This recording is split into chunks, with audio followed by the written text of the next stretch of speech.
예, 안녕하십니까. 다시 인사드립니다. 이광욱이라고 합니다. 예.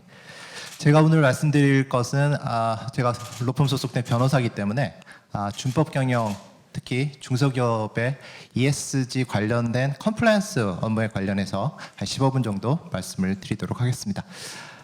예, 오늘 저는 간략하게 ESG 준법 경영의 필요성과 또 중소기업의 ESG 경영 실태가 어떠한지, 그리고 구체적으로 중소기업에서 어떠한 항목, 아이템으로 ESG 준법 경영을 해야 되는지를 간략하게 말씀드리도록 하겠습니다.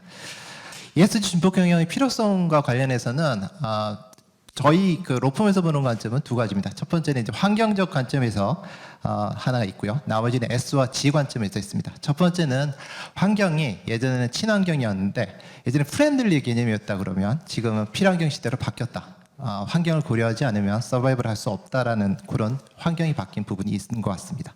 그래서 빌 게이츠도 요즘에 뭐 문제가 많지만 올해 출간된 저서에서 연간 배출되는 온실가스가 510억 톤인데 이것을 제로로 만드는 것이 목표라는 얘기를 했고요.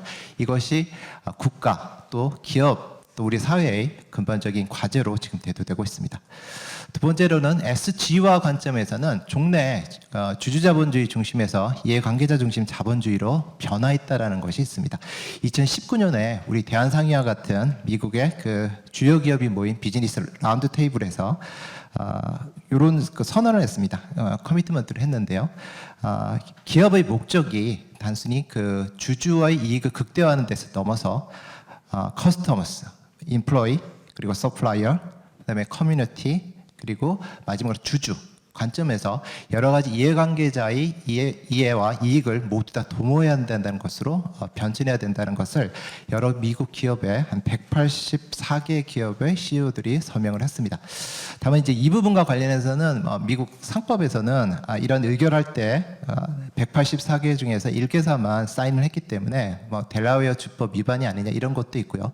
과연 기업의 주주 가치, 주주의 이익을 도모한다는 전통적인 기업의 목적이 과연 변화했는지에 관해서는 논란이 있는 것 같습니다. 하지만 최근에 출간이 된 주주자본주의 배신에서 서문에서도 얘기한 바와 같이 이 주주 가치를 극대화한다는 전통적인 논의가 최근에는 주주 가치 이외에도 여러 가지 이해 당사자의 이익을 도모해야 한다는 관점으로 이전되고 있는 것만은 분명한 것 같습니다. 그래서 ESG와 관련해서 저희는 로펌에서는 기본적으로 이런 프레임을 가지고 있습니다.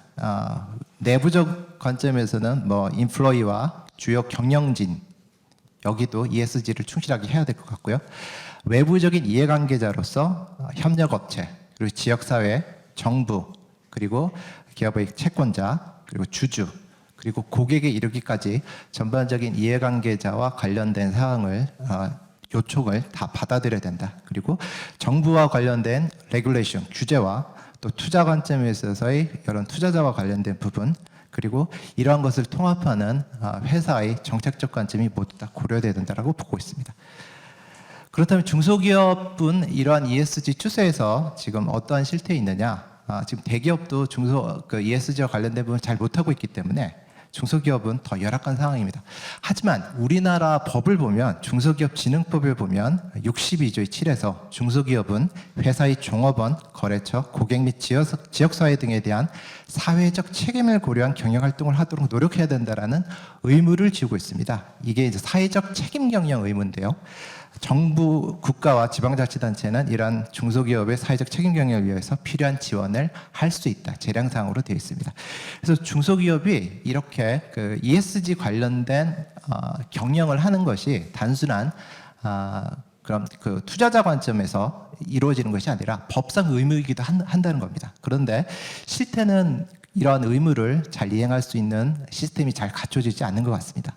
먼저 ESG 경영에 대한 이해관계자 요구가 증가함에 따라 가지고 하드급 비중이 높고 ESG 역량이 부족한 중소기업에게는 위협으로 작용할 가능성이 상당히 높습니다. 그래서 이 글로벌 기업의 벤더로 참여하는 경우는 아리백에 참여한 글로벌 대기업에 대해서는 여러 가지 걸 요구를 할 수 있겠죠. 이런 요구에 부응하지 못한다 그러면 그 벤더에서 공급망에서 탈락할 수 있는 위험이 있는 겁니다. 그리고 금융권이 기업의 ESG 경영 성과를 투자 및 대출 기준에 포함시킨다 그러면 ESG 영향이 못 미친다 그러면 대출 이자율이 상승한다든지 그런 부분들이 중소기업의 부담으로 작용할 가능성이 높습니다.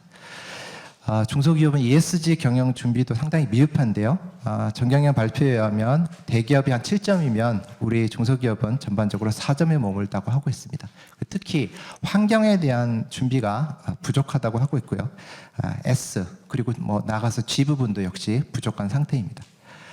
이렇게 부족한 상태로 인한 게 원인이 뭐냐 보면 뭐 비용 부담이 뭐 과반수 정도 되는 것 같고요. 정보 부족, 또 전문 인력 부족이 있는 것 같습니다. 그리고 무엇보다 중소기업 ESG를 평가할 수 있는 기업 정보가 있다 그러면 거기에 맞춰가는데 그러한 정보도 제대로 제공되지 않고 있는 상황인 것 같습니다.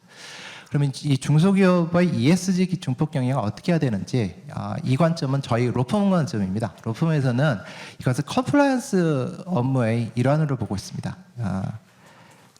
그리고 중소기업의 경우에는 대기업과 달리 아까와 같은 인프라나 시스템이나 역량이 부족한 상태이기 때문에 모두를 다 하려는 그런 욕심을 버려야 된다. 선택과 집중이 가장 필요한 것 같습니다. 인바이러먼트 부분에서는 가장 취약한 분야라고 대내외적으로 다 인정을 하고 있는 부분인데요. 이 부분을 이행하는 데 상당한 비용과 노력이 듭니다. 그리고 가시 효과가 있기까지 시간적 부담이 있습니다. 그래서 이 부분은 중소기업, 당해 중소기업의 사업의 특성상 환경 비중이 높은 기업은 이 부분에 관해서 치중을 하되 그렇지 않은 기업은 조금 더 차순위로 미루는 것이 낫지 않을까 그런 거고요. 그리고 그 기업은 그 중소기업 ESG 가이드라인이나 인증 체계가 확립할 때까지 조금 기다리는 것도 방법인 것 같습니다.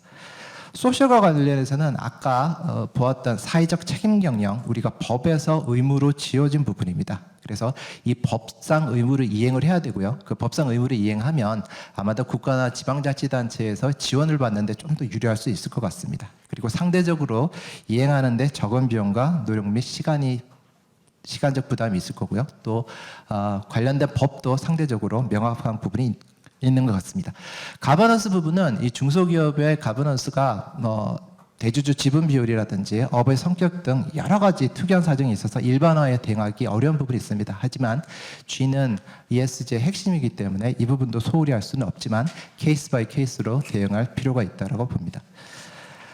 준법 경영의 방식, 우리가 툴을 한번 생각해 보고요. 그 다음에 어떠한 준법 경영 테마가 있는지를 간단히 살펴보도록 하겠습니다. 준법 경영의 점검 방식은 일반적인 컴플라이언스 방식과 유사합니다. 리스크를 인식을 하고 그리고 그 리스크를 분석을 한 다음에 그 리스크를 줄이는 플랜을 짜서 그것을 실행을 해야 됩니다. 그리고 이 실행하는 과정은 계속해서 피드백해서 해마다 또는 분기마다 이렇게 정기적으로 해가지고 점차적으로 개선할 수 있는 모형을 만들어야 됩니다. 리스크 인식과 관련해서는 ESG별, 그러니까 ESG별로 법령 및 해당 법령상의 잠재적 법적 위험을 확인하는 것이 필요하고요. 이러한 분석 업무를 통해 가지고 리스크를 상중하라든지 시급하게 해결돼야 될 부분 아니면 좀 더 미룰 수 있는 부분 이렇게 나누는 어널리시스 분석 작업이 필요한 것 같습니다. 그리고 이러한 인식과 분석 작업을 토대로 해서 개별적인 저감할 수 있는 플랜, 리스크를 저감할 수 있는 플랜을 만들고 이러한 저감할 수 있는 플랜이 잘 이행했는지를 수시적으로 또는 긴급한 경우에는 비정시적으로도 계속해서 쫓아서 트래킹하는 작업이 필요합니다. 그래서 준법 경영의 점검 항목은 ESG별로 이렇게 다양합니다.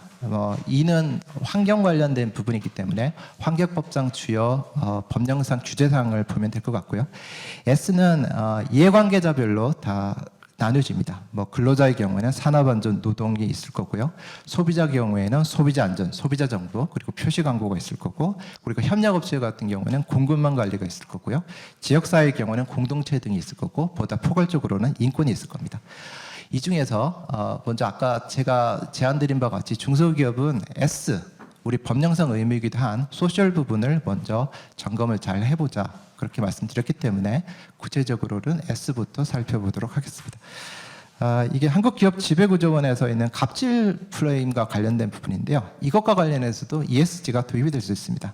근로자와 관련해가지고 이 관련된 근로기준법이라든지 이런 걸 잘 이행하지 않을 경우에는 ESG 평가 등급이 낮아질 수도 있고요. 협력사와 관련해서는 중소기업의 경우에도 주로 대기업이 문제되지만 보다 규모가 적은 기업의 경우에는 하도급법이나 상생협력법을 준수를 해야 될 의무를 부과합니다. 그리고 최근에는 소비자 이슈가 많이 문제가 되기 때문에 소비자와 관련된 사항도 봐야 되고 여력이 닿으면 지역사회와 관련된 부분도 보아야 될 것입니다. S와 관련해서는 인권정책 기본법 제정이 현재 법무부에서 추진이 되고 있습니다. 그리고 기업인권 경영 표준 지침 많이 나왔기 때문에 유럽에서도 이 듀 딜리전스 의무가 지금 서플라이 체인에서 문제가 되고 있기 때문에 ESG를 하는 중소기업 입장에서도 이 부분은 점검을 해야 될 것입니다. 이것은 포괄적인 인권 경영과 관련된 관점이고요. 산업안전, 요즘에 이제 내년부터 시행되게 될 중대재해처벌법이 가장 중요한 것 같습니다. 산업안전보건법과 함께 가장 중요하고 올해 중대산업재해 같은 경우에는 5월 말에 시행령이 나온다고 하니까 그에 기초해서 관련된 리스크를 점검할 필요가 있습니다. 노동과 관련해서는 근로기준법이나 집단적 노사관계법을 다 준수를 해야 될 것 같고요.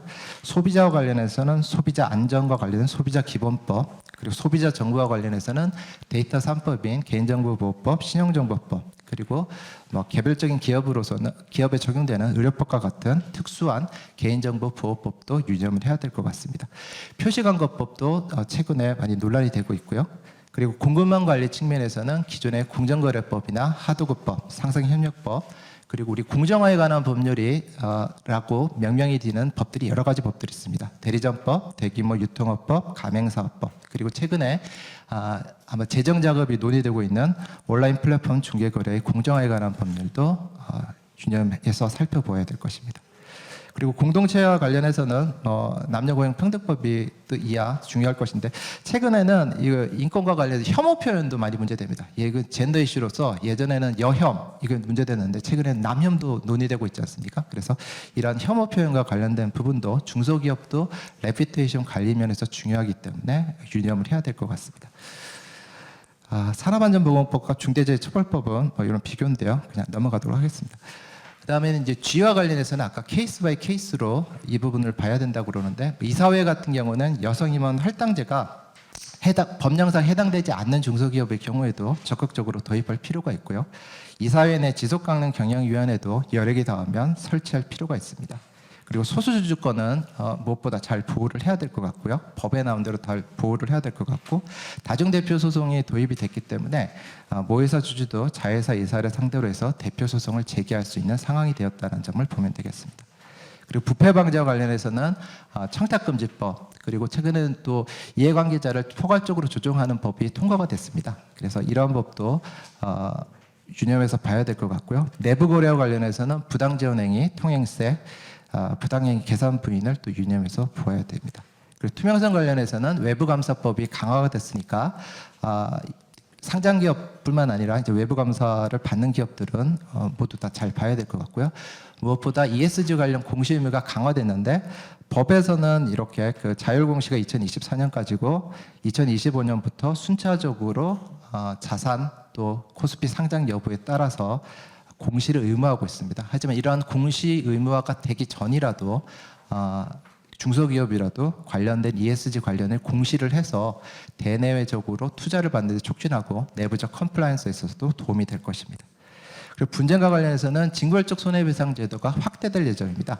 종전에는 개별 법률에서 도입된 것이 최근에 상법 개정안에서는 일반적인 징벌적 손해배상이 추진이 되고 있고요. 그리고 집단소송법 안도 지금 행정입법 예고가 돼서 그와 관련해서 또 집단소송법하고 징벌적 손해배상 제도가 결합이 되면 아마 중소기업에서도 많은 영향이 있을 겁니다. 그리고 내년부터는 공정거래법상 사인의 금지 청구권이 제기가 되기 때문에 공정거래위원회를 통하지 않고도 법원에 관련된 이해관계자가 직접 중소기업을 피고로 삼아서 가처분 소송 등을 제기할 우려가 있습니다. 그다음 임원 도덕성 또 임원 보수안과 관련해서 보수위원회 설치하는 것도 적극적으로 고려해 볼 만하겠습니다. 마지막으로 환경인데요. 이건 환경은 아까 말씀드린 바와 같이 그 중소기업의 사업의 성격상 환경이 중요한 기업은 이 부분에 초점을 맞추고 그렇지 않은 기업은 좀 한 단계 좀 추이를 보는 것이 중요할 것 같습니다. 그래서 환경 관련해서는 환경보전 우리 환경정책 기본법에서 환경보전, 환경오염, 환경훼손 등과 같은 주요한 개념 정의를 하고 있고요. 개별적으로는 대기, 물, 토양, 해양별로 각 오염원별로 규제를 하는 체계를 다 가지고 있습니다. 그래서 각 기업이 대기와 관련된 오염 배출원이 많은 기업이면 대기환경보전법과 같은 법령을 컴플라이언스 해야 될 것 같고요. 또 물환경보전법과 같이 오폐수 배출이 많은 기업들은 또 유의를 해야 될 것 같고, 또 토양오염과 관련된 것이 많으면 토양환경보전법에 따른 여러 가지 의무를 준수를 해야 됩니다. 그리고 최근에는 이제 폐기물이 많이 문제가 되고 있습니다. 그래서 폐기물이 종래에는 이제 폐기만 하면 끝이었는데 최근에는 리사이클링도 문제가 많이 되고 있기 때문에 폐기물 관리법 외에 자원순환 기본법과 같은 재활용과 관련된 법도 유의를 해야 됩니다. 그리고 화학물질 관련된 규제가 강화가 되고 있습니다. 이것은 국내에서 다 강화되고 있기 때문에 기존의 화평법, 화관법과 생활화학제품법을 유의를 해야 되고요. ESG와 관련해서는 특히 기후변화와 관련된 여러 가지 규제들이 있습니다. 그래서 그러한 규제들을 탄소 중립과 관련된 테마가 있으니까 그런 부분들을 중소기업도 해당되는 사업체는 보다 더 유념해서 봐야 될 필요가 있는 것 같습니다. 이 정도로 제 말씀 마치고요. 저는 이제 중소기업 관련해서는 ESG 컴플라이언스 할 때 선택과 집중이 가장 중요하다고 봅니다. 너무 많은 부분을 대기업을 쫓아가다가는 이도저도 안 될 수도 있고요. 흐지부지 될 수도 있고 성과도 없을 수도 있습니다. 그래서 각 업의 성격도 해당되는 기업의 역량을 잘 고려해서 선택과 집중을 했으면 하고요. 그리고 무엇보다 이제 정부와 지방자치단체가 법에서도 ESG 경영을 하는데 중소기업을 지원하도록 하고 있습니다. 재량상으로 되어 있는데 이 법에서는 재량상으로 되고 있지만 국가 차원에서는 중소기업에 대해서 여러 가지 경제적, 물적, 인적 지원을 해야 된다라는 말씀으로 제 말씀을 마치도록 하겠습니다. 경청해 주셔서 감사합니다.